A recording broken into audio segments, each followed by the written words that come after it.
guys, we're back with more Dream Daddy.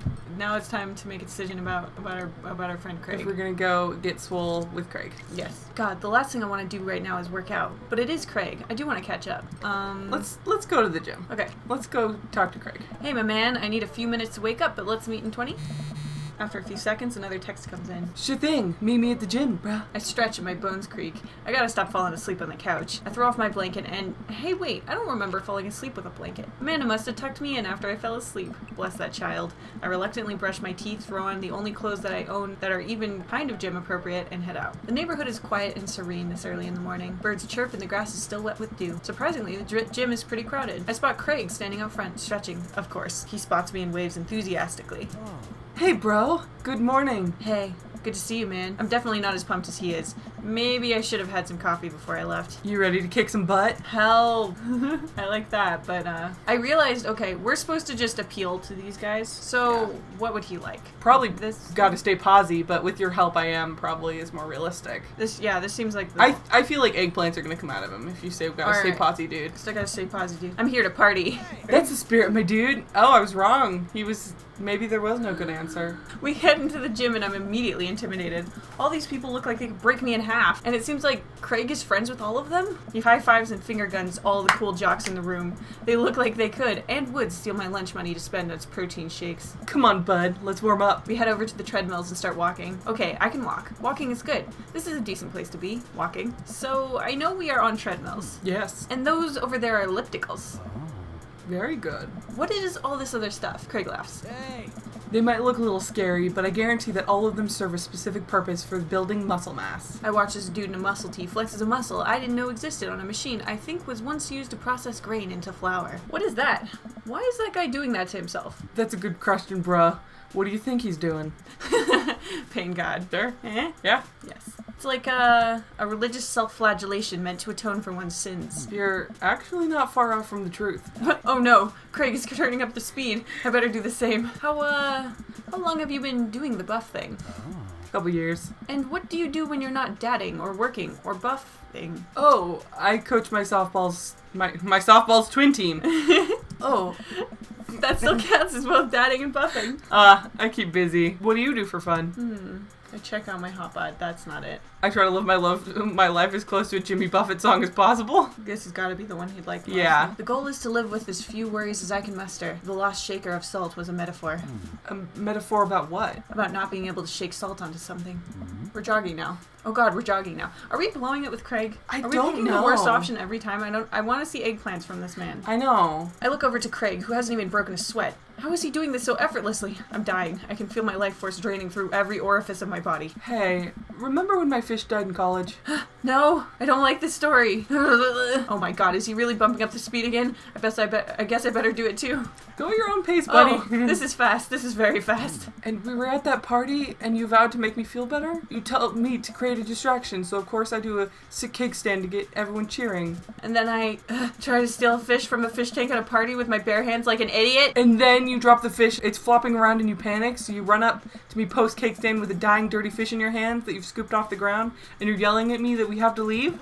So we were running out of a frat party with a fish and trying to give him mouth-to-mouth resuscitation, and we get him home and get him in a bowl of water, but the prognosis was grim. Oh my god. That's the worst. Oh my god. And then the next day he's alive and well? No, this is... It must have been a really short walk to the... Even with all these hot dads, this is the most unrealistic thing that's happened. They never did catch the great fish thieves of Grand Ridge U. And they never... Well, I shoot off the end of the treadmill and crash into the wall. Jesus, that hurts. Nice. Dude, bro, are you okay? Craig offers me a hand and looks at me over for injuries. I'm fantastic. I managed to stand up and rub my back. Doesn't hurt now, but I'm sure it will later. You don't have to push yourself like that. Always know your limits, bruh. Well, I think I might call our gym adventure here. You sure? Yeah.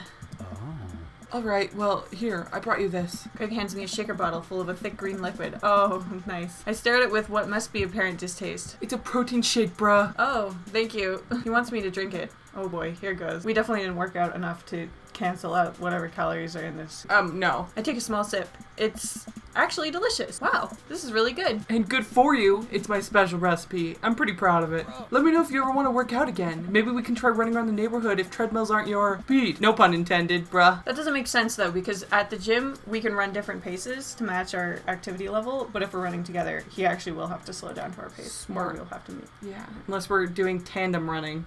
Or we're just running right next to each other on a treadmill. Good one. Well, I'm gonna go put some ice on this everything. I'll see you around. I leave the gym feeling ashamed. Craig used to order delivery from the pizza place across the street from our dorm, and now he can run circles around me, literally. Man, I gotta work on this dad bod. I get home and lie down on the couch. It hurts to move. Oh god, I'm so old. Oh no, I must have fallen asleep. What time is it? Shoot, it's 3:55. I'm supposed to be at Amanda's school in 5 minutes. I frantically put on some clean clothes, apply a generous amount of deodorant, and run out the door. That's gross. You need to shower after the gym.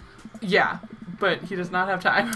I arrive at Amanda's school and check in at the front desk. They give me a bright orange visitor sticker and send me on my way. I'm barely awake and feeling pretty haggard, but hopefully nobody will notice. I check my watch and I'm relieved to see that I'm only 2 minutes late. Wait, was it room 103 or 108? I spot a youth standing at his locker and approach him for help. Excuse me, youth. Do you know where Mr. Vega's classroom is? The youth turns around and looks me up and down with heavily lined eyes. Come on, kid, I'm late for a meeting. Mr. Hill? Mr. Vega. I don't know. Have you tried the accent? Oh my god, youths. Okay, wise guy, are you gonna help me or not? Fine. Up those stairs and to the left. You can't miss him. I head up the stairs and walk around, unable to find Mr. Vega's class anywhere. After a couple minutes of searching, I head back downstairs. That punk youth sent me on a wild goose chase. I get back to where that low-rent Gerard Way is standing, ready to give him a piece of my mind, when suddenly a head pops out of the classroom next to his locker. Oh. Why was that audio sampled worse than all the other audio? And louder. Yeah. Lucian, don't you have a third period to get to? Fine, Mr. Vega. Oh. Wow. Now I'm officially 10 minutes late. I glare at him as he walks away. We're not cool. You must be Cecil. The period's almost over. Would you mind waiting in the back? All of his audio is sampled wrong. That's unfortunate. Mr. Vega leads me in and I take a seat on one of the comically small students' desks in the back. I might get stuck in this. Oh.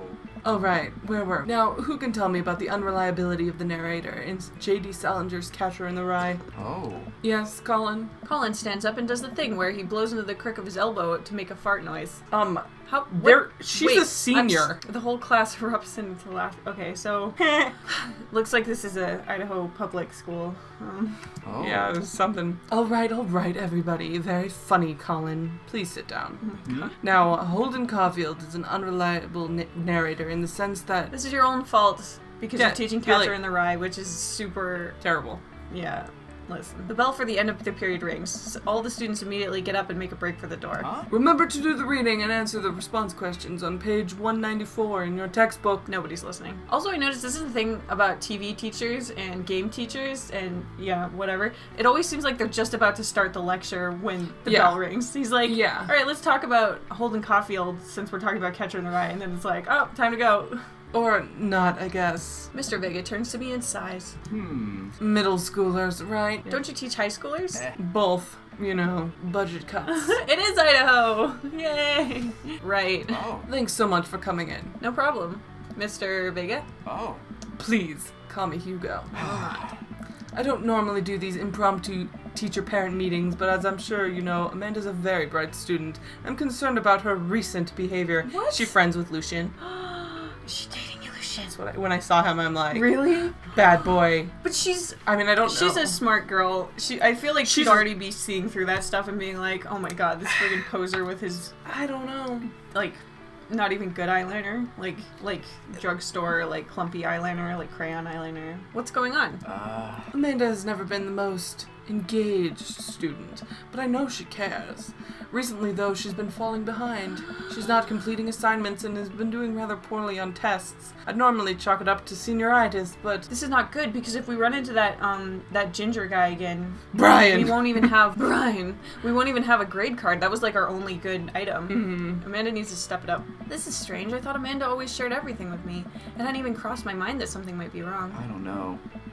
I just wanted to ask, is everything okay at home? Well, also, okay, dude. I mean... She's in the middle of a stressful move. How would you just, like, back off for a second? Presumably, her dad died fairly recently. Yeah, My little girl is perfect, and I need you to cut her some She's slack. in mourning and a teenager and had to move to a new place. Does she respond to questions about Holden Caulfield with blowing into her elbow crook? Because if not, then I think you have bigger problems right now. Or has she been skipping class to neck with Lucian? We just moved, right? We should tell him that. Yeah, to be like, well... Well, we just moved recently, but it was only to the other side of town, and Amanda was more excited about it than I was. It still takes up time, dude. It's fine. Oh. I'm moving right now. It takes up a lot of time. See if you can talk to her about it. I know she values you a great deal and would appreciate your guidance. If she keeps heading down this road... Also, if you're in your last semester of senior year, there's nothing you can do to not graduate, basically. You would have to, like, stab someone in the hallways. You know, they want to move you through the system. I know how important art school is. Clearly she needs to know about Holden Caulfield. And I would hate to see her miss out on a scholarship money that she clearly deserves. They are not going to give her any scholarship money for her grades, dude. I'll make sure to talk to Amanda. Thanks for letting me know, Hugo. Anytime. I'm done with him. Hot slice. Leave your corduroys at the door with you in them. I was gonna say. I phrased that badly. On my way out, I stopped, thinking for a moment. I turned to Hugo. Hey, Hugo. Yes, it's Cecile. They ever catch that RYE? Oh my god. Cecil, leave. Go. Oh, this is even worse. He didn't get it immediately. That's... Yes. Wow. Oh, we just they got gave us insta like hearts. I mean, he We did didn't have listen. any- He was yeah. listening to that guy's speech. Like he was showing interest in what he was teaching. I know, which he but we clearly didn't get a doesn't chance. We didn't get a chance to make that joke. That's that's true. He looks like he'd be really hot. He's wearing like 7 layers. Yeah. Do you just feel that way because it's 1,000 degrees in this room? It's also 1,000 degrees in this room, and he's wearing a dress shirt, a like full sweater, like a cardigan, Yeah. and a suit jacket, And thick corduroys. So and a thick corduroys. and like a bow tie. So Yeah. it's all the way up. And his hair's on his neck, which I Yeah. know for a fact makes you feel warmer. Yes. I leave the classroom and make my way out of the school. I'm still a little bit in shock that Amanda was able to hide this so well from me. She's always been such a force for positivity in my life, especially after we lost her father. Amanda must be done with classes for the day by now. I'm sure she would appreciate a ride home, and maybe I can talk to her about what's going on. Pull up to the carpool, and Amanda hops into the passenger seat. I love this music. So, did you have fun gossiping about me? She's so cute. Mr. Fagin and I actually just gossiped about our celebrity crushes. So you talked about about Mario. I almost said the Mario Brothers. That's messed up, dude. So you talked about Mario Batali the whole time? Are they? Mario Batali is in the Iron Chef, Mario Batali? I think That so. looks very similar to the ginger guy, Brian. Maybe. Why Is can't this I a remember hint what at Mario Batali looks like? The only Iron Chef worth having a crush on is Morimoto. He's the Chef only one. Simon is He's the only one my that's like. chill. Like he would be like chill to be with. But Chef Simon ticks my like weird like Vin Diesel box of like. Most people don't He's bald. have a weird Vin Diesel box though. To be fair, Yeah. I'm just saying Chef Morimoto's the only one who seems to be like having a good time. Like he's taking it serious, but he's also like he's just happy to be there. Yeah, I love that guy. I have seen him make fish eyeball ice cream before, which means he can make the best out of any scenario. yeah, the best of both worlds. The best of all. He looks almost exactly like Brian. I told you were right. I told you. Oh my god, click on this Ew. picture without realizing he has a sausage scarf on. Moving on. Is this Huh. a hint at our taste? I'm not going for Brian. Yeah. I can get wrecked. It was a very productive meeting. I'm pretty hungry. Can we grab some dinner? Sure thing. Um, Food court. No. Pew, pew, pew, pew, pew, pew. Let's make it something at home so we can have a Food court. talk with her. No, mall food. I have had some of my best deep cut conversations That's with true. people It is at pretty food courts. chill. Yeah, like because there's like that ambient sound and you feel relaxed and you're eating garbage. That what sound? What? What was that No. sound? Ambiance. That ambient sound. I'm sorry. I got a little bougie there for a second. Yeah, at home it feels like more pressure, and she seems like That's a true. food court girl. We're trying to Yeah, not to. I'm not dissing. I know. She's one of them food court girls. Does that sound good to you? Yeah, sure. Why the mall? She doesn't like it. No, I she messed wanted up. a. Yeah. I messed up. Geez, can a dad take his daughter to the mall? Will you buy me things? I will buy you a thing. Singular. Wow, good deal. It's food. Sounds like a deal to me.